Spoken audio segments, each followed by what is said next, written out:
I think I want to talk about my first crush. It was in middle school where people were starting to develop crushes. And it seemed like everyone around me was getting a crush. So I was like, I should have a crush too to fit in. And I thought to myself, what is a crush? It's somebody you want to be closer to. I thought of my good old friend Caleb. We were friends in elementary school, but that transition from elementary school to middle school put us into different classes, and we actually didn't interact with each other as much anymore. And I was like, I want to be closer to him again. I would later realize I wanted to be closer to him as a friend, not as a romantic partner. Now, there's another important character to this story. We're gonna call her Nikki. She was friends with Caleb. When she found out my crush on Caleb, she decided to help me out. She had her own crush at the time, so it was just, people helping each other out, right? But there was a field trip. I couldn't go because that clashed with some of my family trip plans. However, Nikki and Caleb went. And in the middle of the trip, she texts me, Celty, I'm so sorry, but I think I'm developing feelings for him. And then the next day, she texted me again. I confessed to him. He said yes. I'm sorry. Wow. I was honestly more hurt by the fact that she decided to go and confess to my crush despite knowing my feelings. I mean, I wasn't too sad about losing my crush. I don't think I had high hopes in the first place for it anyway. Yeah, but the thing is, because I was still Nikki's friend, she texted me updates about their relationship, going on their date, oh, we're going on our first date. This is what we got, it's souvenirs. Oh, he got me a gift, this and that. A little bit strange, but I was happy for her.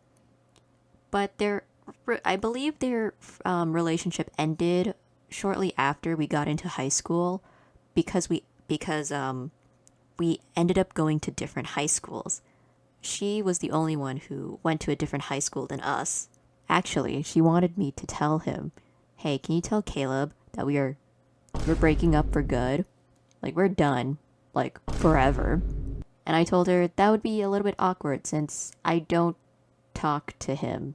Yeah, we didn't really end up being friends again back then either, so it was a little odd for me to go up to him being like, "Hey, Nikki says you guys are over and you guys are never ever getting back together." So she got someone else to do it for her.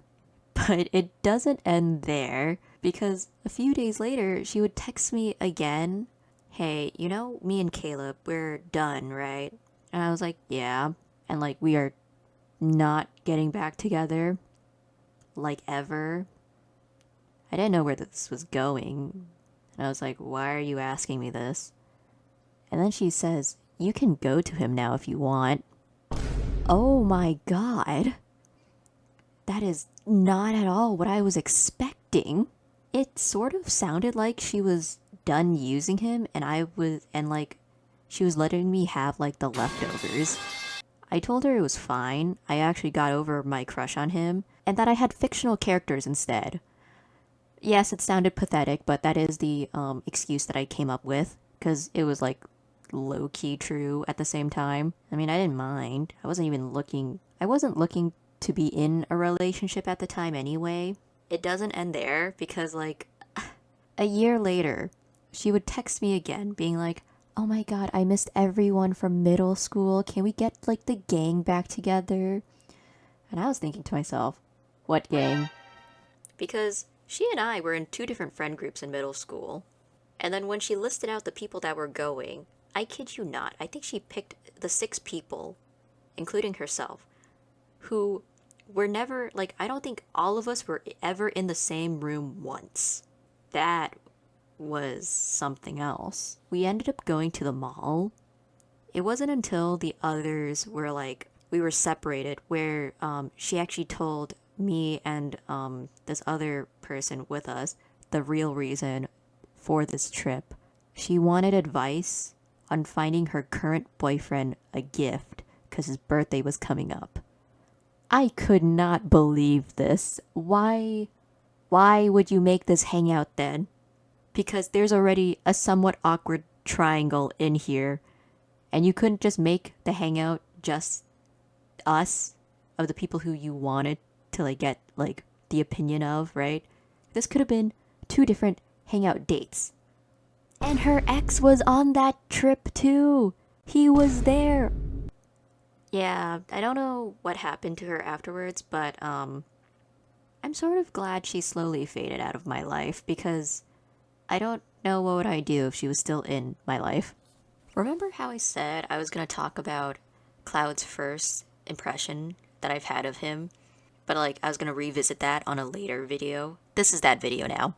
So, how I first met Cloud was in middle school, where I was just minding my own business one day in middle school, right? I was probably reading manga or something like that, but what happened was that somebody had tapped me on my shoulder. I turn around, I see it's Cloud. Now, Cloud was the transfer student at the time. He was really popular and sociable, like everybody knew who he was by the end of like his first week transferring in. And I thought to myself, what does he want anything to do with me? Because I was like sort of shy and introverted. And so this is what he says to me. Hey, would you go out with me? No. The end. Okay, in all seriousness though, before he had asked me out, I heard a lot of laughter coming behind me, and I think those were his friends, and I thought they were laughing at me, so I thought it was like some sort of joke. It wasn't until like years later, sometime in high school, he didn't go to the same high school as me, but Jar had reconnected with him over social media and added Cloud into our group chat, and because of this, I was able to ask Cloud, hey, were you asking me out for real back then? Turns out he was, and I was like, oh. If it makes you feel better, I still would have said no if I had known it was real too. Anyways, we're good friends now. Now, speaking of the first time I was asked out, let's talk about the first time I was confessed to. Because I think there's a difference between would you go out with me versus I like you. Anyway, so the first time someone confessed to me, I'm gonna call this guy Eustace. He texts me one day. He starts off with Merp, so I respond with Derp, because I thought that was the appropriate response, right? And then he says, I like you. And then I say, that's nice. I'd like to defend myself here because, okay, who in their right mind starts off a serious conversation with Merp? The moment he sent out Merp, I couldn't take anything he sent afterwards seriously because it seemed like a joke. Right? Okay, that wasn't even the worst thing I did because he was like, LMAO, Celty, oh my god. And I was like, this guy got a kick out of that. So I decided to also say, would you rather have me respond with, I like me too?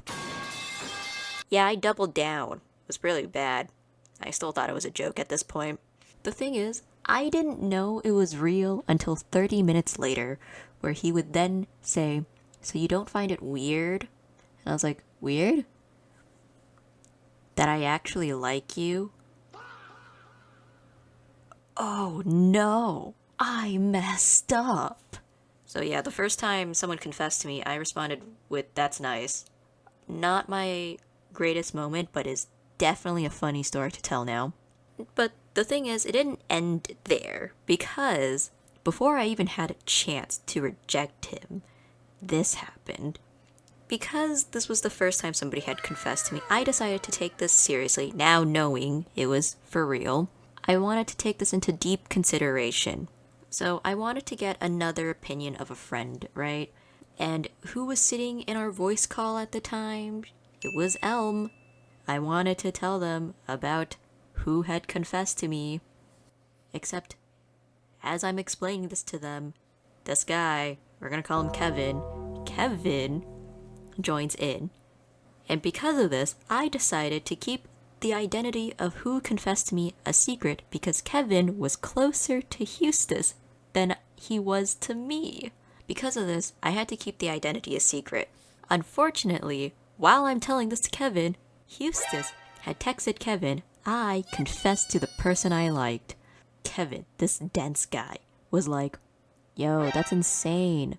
Celty also got confessed to, but we don't know who it is because they won't tell us. Poor person, though, because I think Celty's going to reject them. Kevin had told Eustace, the guy who confessed to me, that I was going to reject him before I could even reject him because Kevin couldn't connect the two dots together. And here I was wondering, why did Eustace send me a long paragraph explaining how he fell in love with me, and it sounded like it came straight out of a fan fiction. Except that paragraph essentially solidified my answer on me rejecting him. Because in his little paragraph, he mentioned how he fell in love with me during a specific period. It was about 2 months before he confessed to me that he fell in love with me. Except I also knew this piece of information 2 months ago was also around the time he confessed to my other friend Keichu. And not even that either. The previous month, right, before he confessed to me, aka 1 month after he confessed to Keichu, he dated this other person for about 2 weeks, I think, before they broke up. I don't know if you're noticing a trend here, but he has a new crush every month or so. So I was like, yeah, no, I didn't want my first relationship to be with him. If this will add on anything, the next month after he confessed to me, he confessed to a different friend of mine, male. Now the thing is, male, she was currently in a relationship at the time with someone else. Yeah. So yeah, those are my firsts so far. I've talked about my first crush, the first time I was asked out, the first time someone confessed to me. I think that's it. I haven't had my first kiss. I haven't had my first date. I actually almost went on a first date 2 times, but then they got canceled before. I'll explain that in a different video. But yeah, I don't think I'll experience the other firsts, but I'm okay with this. If it happens, it happens. But for now, I'm content of where I am at the moment. But can we also talk about how, you don't always need, romantic love in your life, right? Platonic love is just as important as romantic love. Is this too AroAce of me? I think if you have, a good set of friends, you don't really need to have a romantic partner in your life. It shouldn't be a need. It should be always, a want, you know? You don't need love. You don't need romantic love in your life. There's other forms of love that will, make up for it, in my opinion. Now, to AroAce of me, I don't know, I'm just saying.